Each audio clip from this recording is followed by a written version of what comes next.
insyaallah kita akan belajar bersama-sama surat Al-Baqarah ayat 43. Mari sama-sama kita baca dulu ya. Saya mulai, nanti silakan diikutin. A'udzu billahi minasy syaithanir rajim. A'udzu billahi minasy syaithanir rajim. Bismillahirrahmanirrahim. Bismillahirrahmanirrahim. Wa aqimus salata wa atuz zakata warka'u ma'ar raki'in. Wa aqimus salata wa atuz zakata warka'u ma'ar raki'in. Ya, ayatnya pendek ya, alhamdulillah. Dibaca lagi Pak, silakan dari ta'awudz sama-sama. 1, 2. A'udzu billahi minasy syaithanir rajim. Bismillahirrahmanirrahim. Wa aqimus salata wa atuz zakata warka'u ma'ar raki'in. Alhamdulillah. Ayat 43 ini pertama-tama mari sama-sama setelah kita membaca kita pelajari tajwidnya. Wa aqi manyamat tabi'i 2 harakat. Musalah mus alif lam syamsiyah shalah mad tabi'i lagi. Wa mad apa ini namanya? Mad badal ya. Ustaz Hadi betul ya, mad badal ya. Wa ya, mad badal 2 harokat sama kayak mad tabi'i. Tuz alif lam syamsiyah zaka mad tabi'i warka'u mad tabi'i ma'ar alif lam syamsiyah ra mad tabi'i ki'in mad arid lis sukun. Alhamdulillah. Sudah kita pelajari tajwidnya, yang mana mempelajari tajwid itu hukumnya bukan sunnah Pak ya, fardu wajib. Belajar tajwid itu hukumnya fardu wajib, tapi wajibnya wajib kifayah dalam sebuah keluarga. Jadi satu keluarga kita itu harus ada orang yang belajar tajwid. Tujuannya yang lain bisa diingatkan, tapi menggunakannya dalam membaca Al-Quran. Tajwid hukumnya fardu ain, semua orang wajib menggunakan tajwid. Jadi ya kita harus tahu, minimal tahu panjang pendeknya. Kalau namanya mah belum tahu nggak jadi masalah, yang penting panjang pendeknya sudah tahu. Kemudian juga makhrajnya. Kita bersyukur di musholah ini pengajarnya lengkap, yang ajar baca ada, yang ajar tajwidnya ada, yang ajar makhrajnya ada ya. Sarananya udah ada, tinggal kitanya nih bersungguh-sungguh belajarnya. Artinya peluang sangat banyak ya. Karena Bapak-bapak sekalian, belajar Al-Quran ini termasuk penentu kalau kita nanti mau derajat di akhirat yang tinggi, surganya yang paling enak, itu nanti terletak pada Al-Quran juga. Jadi kalau diistilahkan tangga-tangganya itu tergantung kecintaan kita sama Al-Quran. Makanya ini jangan jadi halangan. Titel sekolah kita dulu itu jangan jadi halangan. Nanti jangan berpikir saya makan dulu nggak nyantren, nggak pernah makan baku pesantren, ya kagak enak. Baku pesantren suruh makan. Mau sekolah umum, mau sekolah apa, Yang penting mah yang namanya belajar Al-Quran itu harus bisa. Makhraj ya harus bisa. Ibaratnya kalau kata orang makanan, Al-Quran itu merupakan makanan sehari-hari harusnya. Jadi udah bukan hal yang asing. Jadi kalau kita baca fasih itu bukan hal yang asing, yang biasa. Kayak di Arab kan begitu Pak, udah biasa. Fasih membaca Al-Quran udah biasa, hafal itu udah biasa. Justru Al-Hafiz itu bukan gelar untuk orang yang baca Quran sebenarnya. Hafiz itu adalah gelar untuk orang yang hafal hadis, hafal 1000 hadis, hafal itu gelarnya Al-Hafiz. Kalau hafal Al-Quran gelarnya bukan Al-Hafiz. Kenapa nggak dikasih gelar? Karena sudah merupakan hal yang biasa. Jadi nggak usah pakai gelar. Kalau dikasih gelar ya pakai Hafiz semua namanya. Begitu. Nah, jadi Al-Quran ini jadikan hal yang merupakan makanan kita sehari-hari. Jadi sudah umum gitu ya. Sudah umum. Artinya sekarang kita pelajari artinya bersama-sama. Wa aqimus shalah, wa aqimu ini artinya dan, wa artinya dan dirikanlah.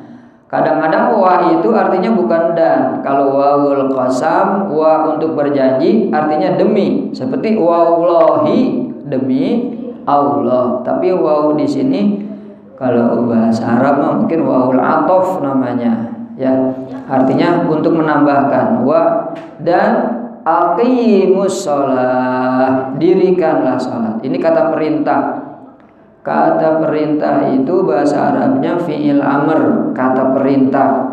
Dari kata dasarnya aqama yuqimu, iqamah. Aqimu artinya dirikanlah. Mu ini untuk orang banyak. Aqimus shalah. Jadi Allah menyuruh kita, hai orang-orang yang banyak, dirikanlah sholat. Wa atuz zakah, atu dan tunaikanlah zakat. Ini juga kata perintah, atayu ati atu, untuk orang banyak juga.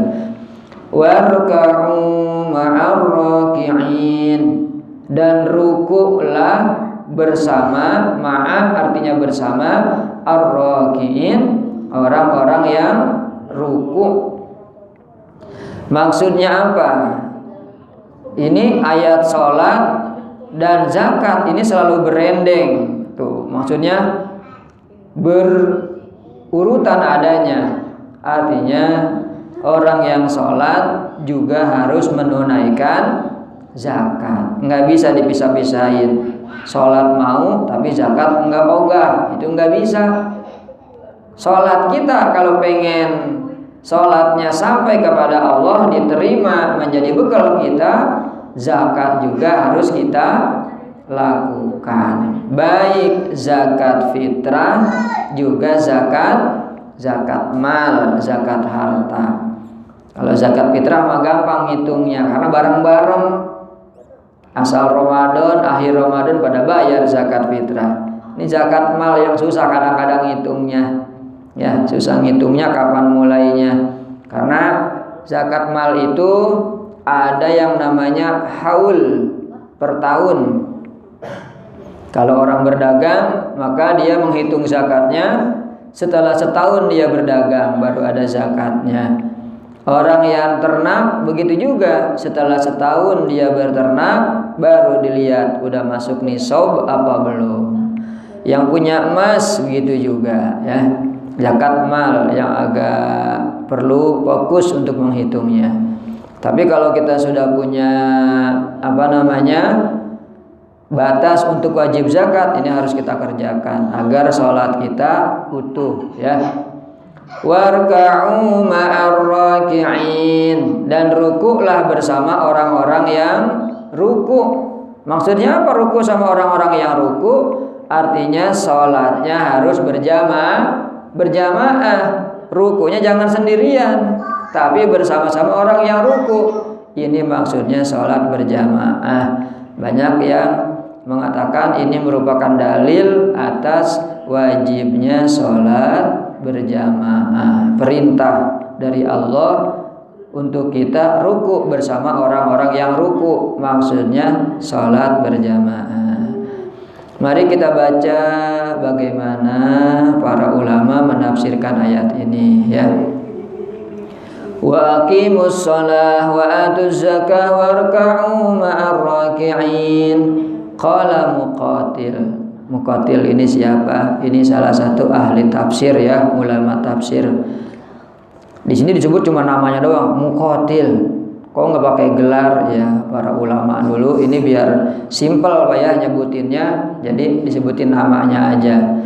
Kalau pakai gelar kepanjangan. Qauluhu ta'ala li ahlil kitab, berkata ulama tafsir Muqatil bahwa firman Allah yang ayat yang tadi ini li ahlil kitab, kepada ahli kitab, yaitu umatnya Nabi Isa alaihi salam, umatnya Nabi Musa alaihi salam. Wa aqimus shalah, dan dirikanlah salat. Maksudnya amarahum ayyusallu ma'an nabi sallallahu alaihi wasallam. Allah menyuruh mereka untuk salat bersama Nabi Muhammad sallallahu alaihi wasallam. Jadi ini ayat merupakan perintah kepada manusia yang sebelum Nabi Muhammad datang mereka beribadah sudah sholat, tapi sesudah Nabi Muhammad datang maka disuruh sholat bersama Nabi Muhammad Sallallahu Alaihi Wasallam. Wa atuz zakah wa amarahum ayyutu azakah, untuk menunaikan zakat. Menunaikan zakat maksudnya yadfa'unaha ilan nabi, menunaikan, membayarnya kepada Nabi Muhammad sallallahu alaihi wasallam. Warka'u ma'ar raki'in, rukuklah bersama orang yang ruku, merupakan amarahum ayarka'u ma'ar raki'in. Allah menyuruh mereka untuk ruku bersama orang-orang yang ruku dari umatnya Nabi Muhammad sallallahu alaihi wasallam, atau maksudnya kunu minhum wa ma'ahum, jadilah daripada mereka, maksudnya termasuk golongan mereka dan bersama-sama mereka. Jadi ini sebenarnya perintah Allah kepada umat sebelumnya, umat Nabi Muhammad, untuk bergabung kepada Nabi Muhammad sallallahu alaihi wasallam, juga untuk bersatu ya, mengikuti ajarnya Nabi Muhammad sallallahu alaihi wasallam. Tetapi ayat ini Bapak-Bapak sekalian turun juga buat kita, karena ketika kita memahami ayat, yang kita pahami adalah kaidah umumnya, bukan karena fi khususis sabab. Kita tidak memahami konteks ayat dari sebab khusus diturunnya, maksudnya ini kan ayat turunnya kepada ahli kitab, sedangkan kita bukan ahli kitab ya, kita ahlul Quran. Nah, tapi kita yang kita pahami konteks ayat ini berlaku untuk kita adalah fi umumil lafaznya, pada keumuman maksud dari ayat ini, yaitu untuk kita semua, bahwa salat zakat beriringan, kemudian juga perintah salat berjamaah, ruku bersama orang-orang yang ruku. Kemudian waqala Ali bin Ibnu Talha Ali bin Abbas. Ibnu Abbas ini siapa? Sepupunya Nabi Muhammad sallallahu alaihi wasallam. Beliau putranya dari pamannya Nabi, namanya Abbas. Anaknya namanya Ibnu Abbas. Beliau ini merupakan orang yang didoakan sama Nabi. Allah apa ngedoain dia? Nabi ngedoain dia bagaimana? Allahumma faqihu fiddin wa alimhu ta'wil. Ya Allah, jadikanlah dia faqih, paham kepada agama dan pinter takwil. Jadi Ibnu Abbas ini termasuk sahabat yang pinter tafsirnya. Makanya beliau juga mempunyai buku tafsir namanya Tafsir Ibnu Abbas ya. Beliau mengatakan wa atuz zakah, tunaikan zakat, maksudnya yakni biz zakat taatullahi wal ikhlas. Yang maksud dengan zakat itu diantaranya adalah taat kepada Allah dan ikhlas. Jadi bukan semata-mata mengeluarkan zakat. Makanya kalau Ibnu Abbas ini kadang-kadang tafsirannya banyak di belakang dia mah. Ada sebab yang tersirat dalam sebuah ayat. Ketika sahabat Nabi ditanya, apa sih tafsirnya surat An-Nasr, idza jaa nasrullahi wal fathu wa ra'aitan nasa yadkhuluna fi dinillahi afwaja fasabbih bihamdi rabbika wastaghfirhu kana tawwaba. Kan itu ayatnya cuman isinya apabila datang kemenangan. Jadi ketika Nabi perang, menang, menguasai Mekah kembali, di ayat akhirnya fasabbih bi rabbika wastaghfirhu innaka tawwab, cuma disuruh wasabbih bi rabbika wastaghfir, disuruh mengucapkan tasbih dan istighfar. Kalau sahabat yang lain cuma menafsirkannya cuma begitu doang. Selain kita disuruh tasbih, kita juga disuruh itu doang. Tapi ketika Ibnu Abbas ditanya, wahai Ibnu Abbas, ma ra'yuka fi hadhil ayah? Bagaimana pendapat kamu tentang ayat ini? Apa jawab Ibnu Abbas? Ayat ini menandakan bahwa Nabi sebentar lagi akan meninggal. Kagak ada hubungannya padahal mah.